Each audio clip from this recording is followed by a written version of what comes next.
अगर आप नफल काम करते हैं अल्लाह अपनी रहमत से आपको फ़र्ज़ के बराबर अजर अता फरमाता है। आज हम देखें कितने नफली काम हैं जो हम कर सकते हैं। इस महीने के अंदर अल्लाह के रसूल ने फरमाया कि जिसने रोज़ेदार को इफ्तार कराया, कल मैं उसे अपने हाथों से जो है कौसर से सैराब फरमाऊँगा। यानी उस शख्स के लिए ये बशारत है कि जो इफ्तार का एहतमाम करता है।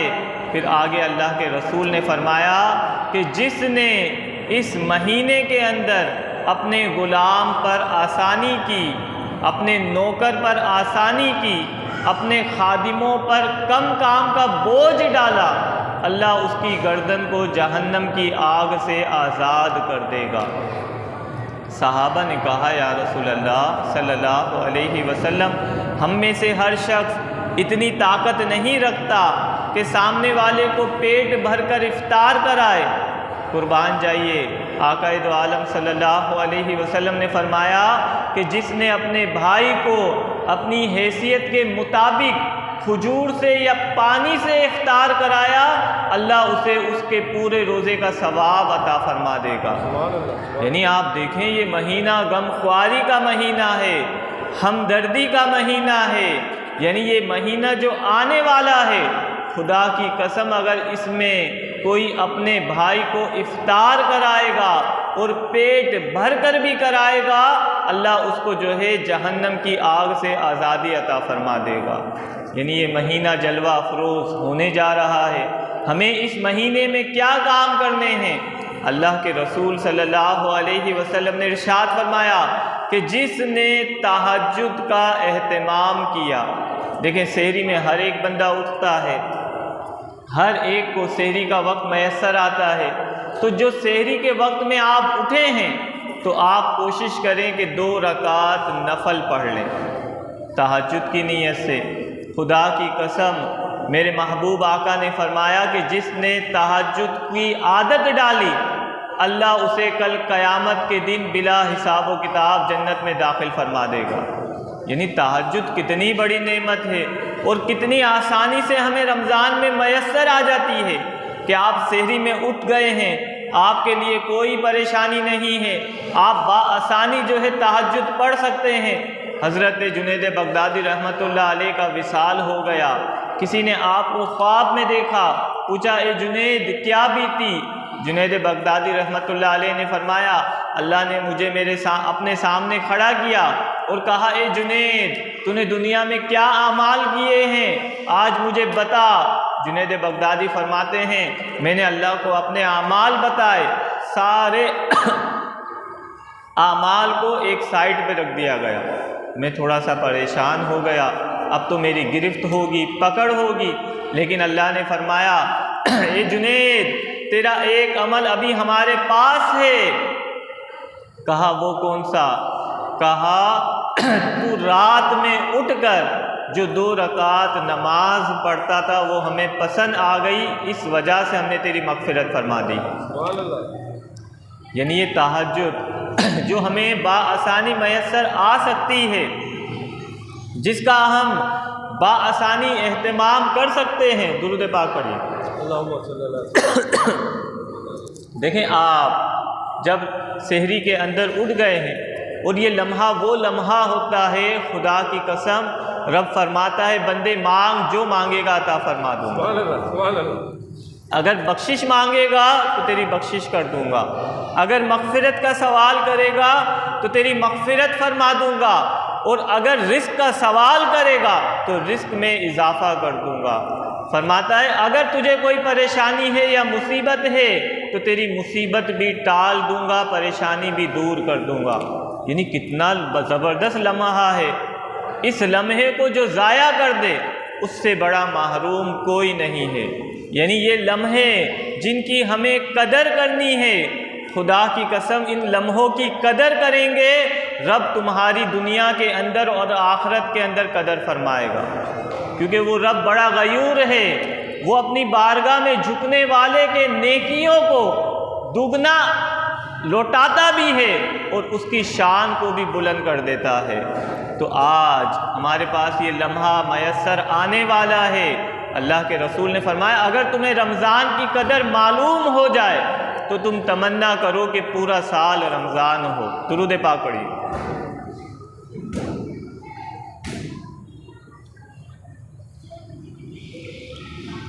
जज़ाक। अगर तुम्हें मालूम हो जाए कि ये रमज़ान का लम्हा क्या है तो तुम तमन्ना करो कि पूरा साल रमज़ान हो।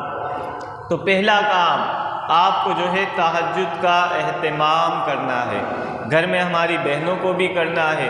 ये लम्हे देखें गुज़र जाते हैं। हम लोग रमज़ान को खाने पीने का महीना समझते हैं। हम समझते हैं कि इफ्तार में मुख्तलिफ़ डिशेस होगी, सहरी के अंदर जो है ये होगा वो होगा। खुदा के बंदे, जो रिस्क तेरे नसीब में है वो तुझे मिलेगा, लेकिन ये लम्हे ऐसे हैं अगर तू इनको इबादत में गुजार देगा तो क़यामत तक इसका सवाब अल्लाह अपने पास महफूज रखेगा। यानी दूसरा काम आपको इस महीने के अंदर जो करना है, अल्लाह ने फरमाया शाहरु रमज़ान अल्लज़ी उन्ज़िला फ़ीहिल क़ुरआन, ये रमज़ान है जिसमें हमने कुरान को नाज़िल फरमाया है। यानी कुरान के अंदर जो रमज़ान का ज़िक्र मिलता है वो किसी और महीने का ज़िक्र नहीं मिलता है। यानी साल के 12 महीने हैं, किसी महीने का नाम कुरान में आपको नज़र नहीं आएगा। ये तो आएगा कि 12 महीने हैं, लेकिन जब आप महीनों के नाम तलाश करेंगे तो सिर्फ रमज़ान का महीना आपको कुरान में वाज़े तौर पर नज़र आएगा। इससे पता चलता है कि रमज़ान का महीना कितनी अहमियत का हामिल है। और इसकी अहमियत की वजह कि अल्लाह ने अपने कुरान को, अपने कलाम को इस महीने में नाजिल फरमाया है। तो अब इस महीने में दूसरा काम हमें करना है कि कुरान से ताल्लुक़ कायम करना है, क्योंकि कल क़यामत का दिन होगा, कुरान भी आएगा, रमज़ान भी आएगा, कुरान भी शफ़ाअत करेगा और रमज़ान भी शफ़ाअत करेगा। अल्लाह दोनों की शफ़ाअत कबूल करेगा और बंदे को जन्नत में दाखिल फरमा देगा। सुभान अल्लाह। लेकिन जिसने कुरान को कभी पढ़ा नहीं, कुरान को सीने से लगाया नहीं, कुरान को चूमा नहीं, कुरान का तर्जमा पढ़ा नहीं, तरावी के अंदर आने की हिम्मत नहीं, तरावी के अंदर खड़े होने की ताकत नहीं, तो आप बताएं कुरान किस मुंह से आपकी शफ़ाअत करेगा? कुरान से ताल्लुक़ कायम होगा तो कुरान शफ़ाअत करेगा, कुरान से ताल्लुक़ मजबूत होगा तो कुरान शफ़ाअत करेगा। खुदा की कसम, अल्लाह के महबूब ने फरमाया कि जिसने कुरान को पढ़ा होगा कल क़यामत में कुरान शफ़ाअत करेगा। रब फरमाएगा बंदे कुरान की आयतें पढ़ता जा और जन्नत के मरातिब तय करता चला जा। यानी जिसने कुरान को पढ़ा होगा, जिसने कुरान को सीने से लगाया होगा, जिसने कुरान को समझा होगा, कुरान पे अमल किया होगा, ये कुरान उसकी शफ़ाअत कर रहा होगा। पंजाब में एक शख्स का इंतकाल हो जाता है, वो पढ़ा लिखा नहीं होता, लेकिन अचानक उसकी कब्र से खुशबू आने लगती है। लोग कहते हैं बड़ा बाबुज़ुर्ग इंसान था, बड़ा बाकरामत इंसान था, कोई अल्लाह वाला होगा। लोग मालूम करते हैं कि यार ये बंदा कहाँ था, तो पता चलता है इसका घर उधर है। लोग जाकर कहते हैं कि आपके मरहूम का इंतकाल हुआ, उसकी कब्र से खुशबुएं आ रही है, आपके बेटे ने दुनिया में क्या काम किया था? तो वो जवाब देते हैं हमारे बेटे का कोई अमल हमें मालूम नहीं, लेकिन हमें इतना मालूम है कि कुरान को वो उठाता था तो उसकी आंखों से आंसू जारी होते थे और वो कुरान को चूमता था और कहता था ए रब तूने जो इसमें नाजिल किया है मैं उन सब पर ईमान रखता हूँ। यानी कुरान की मोहब्बत अल्लाह ने उसका सिला ये दिया कि दुनिया से चला गया, उसकी कब्र से खुशबू की लिपटें आ रही है। यानी आज हम कुरान से कितनी मोहब्बत करने वाले हैं। कुरान से मोहब्बत, खुदा की कसम, आपको दुनिया में भी इसका सिला मिलेगा और आखिरत में भी इसका सिला मिलेगा। लेकिन कुरान से मोहब्बत तो हो, हम पर तरावी पढ़ना शाख गुजरता हो, मुश्किल होता हो, तो कहाँ से आप अल्लाह के हुजूर खड़े होंगे? क्योंकि अल्लाह कल क़यामत में आपको सबने सामने खड़ा करेगा, बोलेगा मैंने तुझे ये नेमत दी, ये नेमत दी, ये नेमत दी। तूने मेरी नेमत का क्या शुक्र अदा किया। तो रमज़ान खाने पीने का महीना नहीं है। देखिए, कल औरतों का दिन था, यौमी दिन था, जिसके अंदर तूफ़ान बदतमीज़ी करी। जो औरतें जिनको अपना आइडियल हज़रत फ़ातिमातुल ज़हरा को बनाना चाहिए था, उन्होंने अंग्रेज़ के इशारे पे चलकर उनको खुश किया। लेकिन हज़रत फ़ातिमा की वसीयत देखें कि आप क्या कहती थी कि मेरा जनाजा भी रात में निकालना, ताकि मेरा जनाजा निकले तो कोई मर्द नहीं देख रहा हो। यानी ये अल्लाह ने हमें बयान किया, इन लोगों के नक्शे कदम पे चलने का हुक्म दिया। अल्लाह के रसूल ने फरमाया ये महीना हमदर्दी का महीना है, गमख्वारी का महीना है, इसमें अपने भाई के ऊपर जो है कम बोझ डालना है। अल्लाह के रसूल ने फरमाया 2 बातों को ज़बान से कसरत से जारी रखना है। नंबर 1, ला इलाहा इल्लल्लाह, ला इलाहा इल्लल्लाह, ला इलाहा इल्लल्लाह, यानी ये तस्बीह कसरत से पढ़नी है। मूसा अलैहिस्सलाम ने कहा या रब मैं कौन सा जिक्र करूं। रब ने कहा मूसा ला इलाहा इल्लल्लाह। मूसा अलैहिस्सलाम ने कहा ये तो सब कर रहे हैं, रब मेरे लिए कौन सा जिक्र है। फरमाया मूसा ला इलाहा इल्लल्लाह, मुझे मेरी इज्जत व जलाल की कसम, एक पलड़े में ला इलाहा इल्लल्लाह हो, दूसरे पलड़े में ज़मीन आसमान और जो कुछ है सब रख दिया जाए, ला इलाहा इल्लल्लाह का पलड़ा भारी रहेगा। सुभान अल्लाह। फरमाया दूसरा इस्तिग़फ़ार की कसरत करनी है, यानी अस्तग़फ़िरुल्लाह अस्तग़फ़िरुल्लाह अस्तग़फ़िरुल्लाह। खुदा की कसम जो इस्तिग़फ़ार की कसरत करेगा, कल जब नामाए आमाल उसका खुलेगा, नामाए आमाल में कसरत से इस्तिग़फ़ार देखेगा तो अल्लाह उसको खुशखबरी की नवीद अता फरमा देगा। सुभान अल्लाह। यानी ये इस्तिग़फ़ार की कसरत। और तीसरा काम जन्नत को तलब करना है। या अल्लाह हमें जन्नत अता कर, या अल्लाह जन्नतुल फिरदौस में अपने महबूब का साथ अता कर। उठते बैठते देखें रोज़े की क्या अहमियत है। रोज़ेदार के मुंह से जो बू निकलती है, जिसको हम स्मेल समझते हैं, हम समझते हैं बू निकल रही है, लेकिन रब फरमाता है रोज़ेदार की बू मेरे नज़दीक मुश्क से ज़्यादा अफजल है। यानी ये रोज़ेदार के क्या कहने। ये रोज़ा जो रमज़ान का है, एक रोज़ा अगर किसी ने छोड़ दिया और वो क़यामत तक रोज़ा रखता रहे तो भी उसके रोज़े का बरकत और वो फ़ज़ाइल और वो सवाब नहीं हासिल कर सकेगा। तो रमज़ान का महीना आ रहा है, अल्लाह के रसूल मिंबर पे चढ़े, फरमाया सहाबा करीब आ जाओ। सहाबा करीब आ गए, फरमाया आमीन। दूसरे जीने पे चढ़े, कहा आमीन। तीसरे जीने पे चढ़े, कहा आमीन। सहाबा ने कहा या रसूल अल्लाह सल्लल्लाहु अलैहि वसल्लम, आज हमने अजीब बात देखी, इससे पहले नहीं देखी।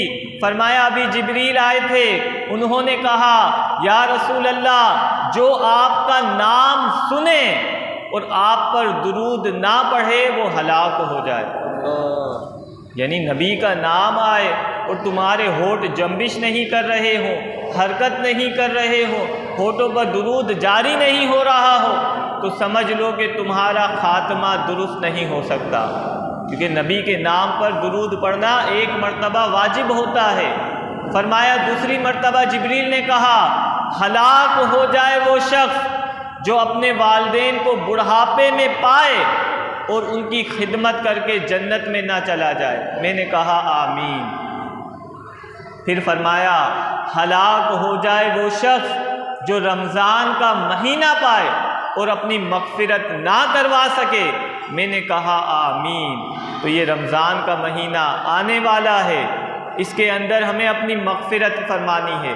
मुजद्दिद अल्फ़सानी फरमाते हैं जिसने रमज़ान की कदर करी अल्लाह उसके पूरे साल में बरकतें अता फरमा देगा। सुभान अल्लाह।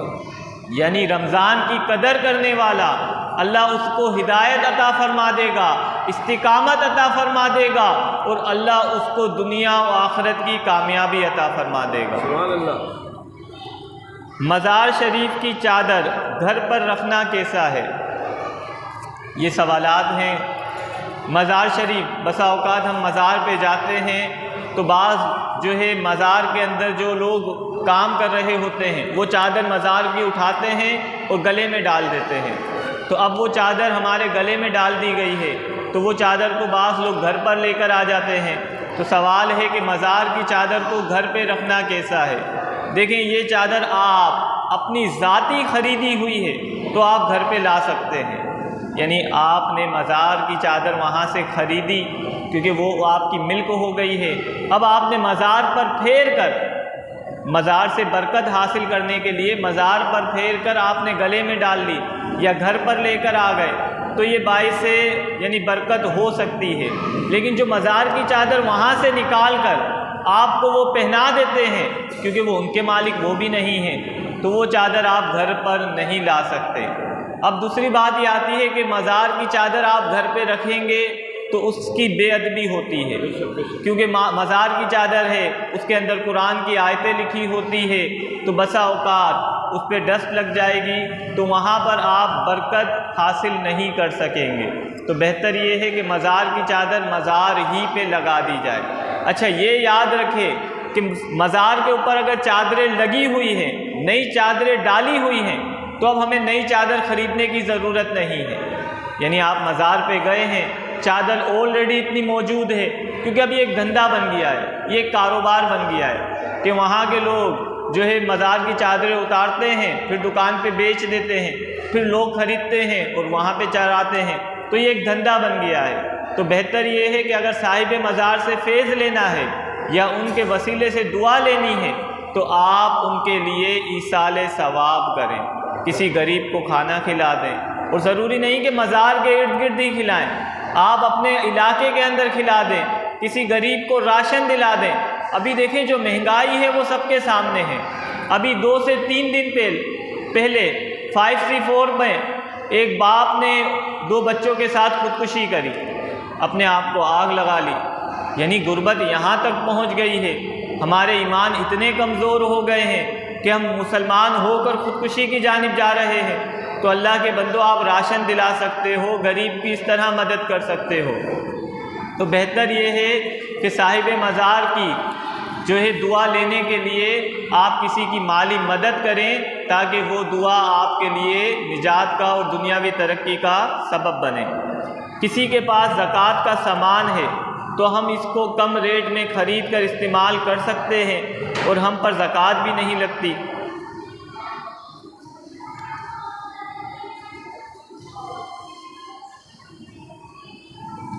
समझ में नहीं आ रही है बात। किसी के पास ज़कात का सामान है तो हमको कम रेट में ख़रीद कर इस्तेमाल कर सकते हैं, और हम यानी ये ऐसा हो सकता है कि किसी को ज़कात में जो है किसी ने राशन दिलाया हो, किसी को ज़कात में किसी ने राशन दिया हो, अब ये राशन वो शख्स बेच रहा है और कम रेट में बेच रहा है, तो हम उससे ये राशन ख़रीद सकते हैं, तो ये सूरत हो सकती है। तो देखें, उस शख्स का राशन बेचना जायज़ नहीं है, क्योंकि अब उसकी मिल्कियत हो गया है और वो मुस्तहिक है, तो उसको ज़कात का राशन इस्तेमाल करने के लिए दिया है। तो इस तरह तो हर एक बंदा धंधा बना लेगा कि वो लोगों से राशन लेगा और कम दाम में बेचना शुरू कर देगा। तो ये तरीका दुरुस्त नहीं है कि हम ऐसे शख्स से राशन नहीं ले सकते जिसको किसी ने ज़कात के तौर पर राशन या कोई चीज़ दी हो। हम सजदे में जाते हैं तो पीछे से पैर उठ जाते हैं, तो नमाज अदा होगी या नहीं? अल्लाह के रसूल ने फरमाया, अल्लाह ने मुझे हुक्म दिया है कि 7 हड्डियों पर सजदा करूं। तो 7 हड्डियां क्या है? नंबर 1 2 हाथ हैं, 2 घुटने हैं और 2 पाँव हैं, पंजे हैं। अब 2 पंजे उठ जाएंगे तो आपका फ़र्ज़ अदा नहीं होगा, लिहाजा सजदा करते हुए पीछे के पाँव का ज़मीन पे लगना ज़रूरी है। अगर ज़मीन पे पाँव नहीं लगेंगे तो सजदा नहीं कहलाएगा और आपकी नमाज नहीं होगी। दूसरा सवाल है, ज़कात के पैसों से शादी हो सकती है या नहीं? बिल्कुल हो सकती है। अगर आप कोई यानी किसी के घर में बेटी जवान है, उसके पास जो है शादी का सामान नहीं है, तो आप ज़कात के पैसों से शादी का सामान दिला सकते हैं। तो इससे ज़कात भी अदा हो जाएगी और शादी का सामान भी मुहैया हो जाएगा। रोज़े के अंदर मोबाइल चलाना, गेम खेलना कैसा है? देखिए, लोग वक्त गुजारने के लिए मोबाइल चला रहे होते हैं, गेम खेल रहे होते हैं, तो इससे क्या होता है कि रोज़े के अंदर कराहत पैदा होती है, मकरूह होता है रोज़ा, क्योंकि आपका जो वक्त ज़िक्रुल्लाह में गुजरेगा उसकी बात ही अलग होगी। तो रोज़े के अंदर गेम खेलना या मोबाइल चलाना, इससे रोज़े के सवाब में कमी होगी, अलबत्ता रोज़ा हो जाएगा। ससुराल में दामाद का रवैया कैसा होना चाहिए? देखें, ससुराल में दामाद का रवैया किस तरह होना चाहिए? अल्लाह के रसूल ने फरमाया, मुसलमान वो है जो अपने लिए पसंद करता है वही चीज़ अपने भाई के लिए भी पसंद करे। यानी कोई शख्स दामाद है तो वो ये तसव्वुर करे कि मैं अपने दामाद से क्या उम्मीद रखता हूँ। वो अपने दामाद से उम्मीद ये रखता है कि वो उसके साथ बेटे जैसा हो, उसकी बेटी का ख्याल करने वाला हो। तो यही दामाद को होना चाहिए कि वो बेटे जैसा बर्ताव करके दिखाए। यानी ससुराल के अंदर वो जाए तो कर्रो फर से ना जाए, अपने आप को इतरा कर या अपने सर के अंदर सरिया डालकर ना जाए, बल्कि वो बेटे जैसा बर्ताव रखे और सामने वाले के जो है मामलात को अच्छी तरह समझकर जो है मामलात को लेकर चले। यानी वो जो है सास और ससुर पर बोझ ना बने, उनके साथ अच्छा बर्ताव करे, और यही शरीयत का हुक्म है। शरीयत के मुताबिक बीवी के क्या हुकूक हैं शोहर पर? देखें, बीवी के हुकूक ये हैं कि वो हर वो काम करे जिससे शोहर राज़ी होता है, हर काम से बचे जिससे शोहर नाराज़ होता है। पहला हक ये है। दूसरा, बीवी का हक ये है कि वो शोहर की आमदनी पर राज़ी हो जाए, यानी शोहर से बेजा फरमाइश ना करे जिससे शोहर के मामलात जो है डिस्टर्ब हो जाए। शोहर के हुकूक हत्तल इम्कान अदा करे। अगर शोहर बीवी को बिस्तर पर बुलाए तो बीवी जाने में पसोपेश ना करे, यानी उसकी इताअत करे। अल्लाह के रसूल ने फरमाया, जिस औरत का इस हाल में इंतकाल हुआ कि उसका शोहर राज़ी था तो वो जन्नत में दाखिल होगी, और इस हाल में इंतकाल हुआ कि शोहर नाराज़ था तो वो जहन्नम में दाखिल होगी। तो शोहर की हद्दल इम्कान इताअत करे, फरमा बरदारी करे। तो उसने अगर शोहर की इताअत और फरमा बरदारी कर दी तो समझ लीजिए कि वो अल्लाह को राज़ी करने में कामयाब हो गई। लेकिन जो बीवी शोहर के आगे ज़बान चलाती हो, शोहर के सामने बड़बड़ करती हो, शोहर को नीचा दिखाने की कोशिश करती हो, तो ऐसी बीवियां शोहर की इताअत नहीं करती बल्कि अपने लिए खुद जहन्नम का जाने का एहतमाम करती है। और ये भी याद रखें कि रमज़ान का महीना है, हमारी घर की ख़वातीन बहुत ज़्यादा काम करती है, यानी सहरी में भी वो उठती है, इफ्तारी में भी वो लगी रहती है। तो हमें चाहिए कि हम मीठे बोल अपनी ख़वातीन से बोलें, यानी उनको अप्रिशिएट करें, उनकी जो है हौसला अफजाई करें कि आप इतना काम कर रही हैं, हमारे लिए सहरी बना रही हैं, क्योंकि हमसे पहले उठती हैं। सहरी का एहतमाम, फिर रोज़े की हालत में किचन में जाना और किचन का काम करना, ये बहुत हिम्मत के काम है और हमारी घर की ख़वातीन खुश दिली के साथ करती है। लेकिन हमारे बाज़ मर्द ऐसे होते हैं, वो उनके लिए दो मीठे बोल नहीं बोलते, उनकी हौसला अफजाई नहीं करते, ये दुरुस्त नहीं है। शेख सादी रहमतुल्लाह अलैह फरमाते हैं, एक शख्स का इंतकाल हो गया, जब मरने के बाद उससे पूछा क्या हुआ, कहा एक मर्तबा में खाना खा रहा था, नमक ज़्यादा था तो मुझे गुस्सा आया, मैंने चाहा कि मैं अपनी बीवी पे गुस्सा उतारूं, लेकिन मैंने दिल में सोचा कि ये भी तो अल्लाह की बंदी है, इससे भी तो गलती हो सकती है, मैंने उसे माफ़ कर दिया, मेरे रब ने भी मुझे माफ़ कर दिया। तो हमें अपने घर की ख़वातीन का रमज़ान में बहुत ज़्यादा जो है ख्याल रखना है कि वो हमारे लिए बहुत ज़्यादा मेहनत करती हैं, ताकि हम उनको खुश करें और उनकी हौसला अफजाई करते रहें। तमाम औरतें एक घर में मिलकर एतिकाफ़ कर सकती है। देखिए, औरत महरम के घर में एतिकाफ़ कर सकती है, यानी उसका महरम का घर हो, भाई का घर हो तो उसमें एतिकाफ़ कर सकती है। इसी तरह जो है उसके दादा का घर हो तो एतिकाफ़ कर सकती है, नाना का घर हो तो एतिकाफ़ कर सकती है। लेकिन किसी अजनबी के घर के अंदर तमाम औरतें मिलकर एतिकाफ़ करना चाहें तो एतेकाफ नहीं कर सकती। लिहाजा महरम के घर में ही एतेकाफ किया जा सकता है। जिनको कुरान पाक हिफ्ज़ ना हो वो तरावी किस तरह पढ़ें। देखिए, घर की औरतें, हर बात है कि हर बंदा हाफिज़ नहीं होता, तो जो सूरतें उनको आती है वो 20 रकातों में पढ़ लें। यानी सूरत इखलास, सूरत कौसर, ये उमूमन हमारी घर की ख़वातीन को आती है, तो 20 रकातों में हर 2 रकात में ये सूरतें पढ़ती जाएं, तो इस तरह उनकी 20 रकातें मुकम्मल हो जाएगी और अल्लाह उनको तरावी का सवाब अता फरमा देगा।